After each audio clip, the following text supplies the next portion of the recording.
Goeiemôre vriende en baie welkom by ons oordenkings op hierdie Sondagoggend. En ja, ons is by Johannes 3. Ons gaan voort vanaf vers 12. As ek julle van die aardse dinge vertel en julle glo nie, hoe sal julle dan glo as ek julle van die hemelse vertel?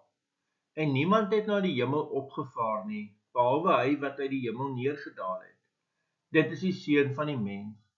En net soos Moses die slang in die woestyn verhoog het, so moet die Seun van die mens verhoog word, sodat elkeen wat in hom glo, die ewige lewe sal hê. Geliefdes, ons lees tot sover vanoggend. Wanneer jy Johannes lees, let op wat 'n groot rol die woordjie glo speel in die evangelie. Ek meen in die paar versies wat ons nou gelees het, hoor ons die woord glo 3 keer. En Jesus gebruik die voorbeeld van die slang wat Moses in die woestyn gebruik het. En onthou nou, die slang is op 'n paal gesit. Was nadat die volk ongehoorsaam was en die Here giftige slange ingestuur het en baie van die mense is dood, maar toe het hulle na die Here toe gekom en bely dat hulle verkeerd was. En die Here het vir Moses gesê om 'n slang op 'n paal te sit, en enigiemand wat na die slang gekyk het bly leef.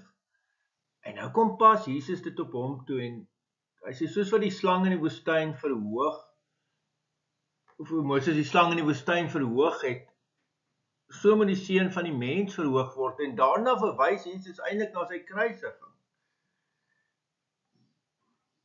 En soos dat die mense na die slang moes kyk om te kan leef, so moet ek en jy na die gekruisigde Jesus kyk.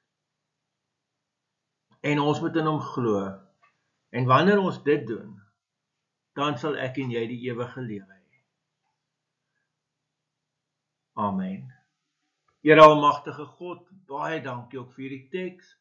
Dankie dat ons 'n gekruisigde verlosser het, na wie ons kan kyk en leef, wat dit in ons plek gedra het. Ons eer U daarvoor, in die naam van ons Here Jesus Christus. Amen. Geliefdes, mag jy 'n baie mooi dag hê. As jy naby Wenen is, ons het volgende 8uur nagmaal, nooi uit daarna. As jy naby Escort is, ons het 10uur erediens daar, en as jy naby Mooirivier is, ons het vanmiddag 5uur 'n diens daar. Jy is baie welkom, mag jy 'n baie mooi dag hê.